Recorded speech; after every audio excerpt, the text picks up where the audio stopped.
രാജ്യത്തിന്റെ പ്രധാനമന്ത്രി അടക്കം നേരിട്ടിറങ്ങിയിട്ടും നാടിന്റെ മുഖ്യമന്ത്രിയും മന്ത്രിമാരും കണ്ണീരൊപ്പി കാവൽ നിന്നിട്ടും അവസരങ്ങൾ ഏതുമില്ലാതെ പ്രതിപക്ഷ നിര ഒന്നാകെ ആശ്വാസവുമായി ഈ ദിവസങ്ങളിൽ അത്രയും അവിടെ നിൽക്കുമ്പോഴും 12ാം നാളിലും വാക്കുകളിൽ പറഞ്ഞറിയിക്കാൻ കഴിയാത്ത വേദനയാറാതെ മരവിച്ചു നിൽപ്പാണ് മഹാദുരന്ത ഭൂമി.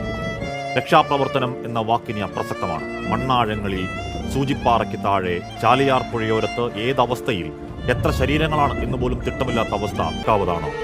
ആ വീടിരുന്ന സ്ഥലത്ത് കരയാൻ പോലും കരുത്തില്ലാതെ തലയ്ക്ക് കൈവച്ചിരുന്ന ഒരു പാവം പ്രവാസിയെ കണ്ടതാണ് നമ്മൾ. വാപ്പ, ഉമ്മ, ഭാര്യ, 3 മക്കൾ, സഹോദരങ്ങൾ, അവരുടെ കുടുംബങ്ങൾ, സ്വന്തമായതൊക്കെയും ഒരു പാതിരാത്രി മാഞ്ഞുപോയി ഒറ്റക്കായവനാണ്. അച്ഛനും അമ്മയും ചേച്ചിയും നഷ്ടപ്പെട്ട കാര്യം ഇനിയും അറിഞ്ഞിട്ടില്ലാത്തൊരു പൊന്നുമോൾ, മുഖത്തൊക്കെ മുറിവോടെ ഇരിക്കുന്നു 3ാം ക്ലാസ്സുകാരി അവന്തിക.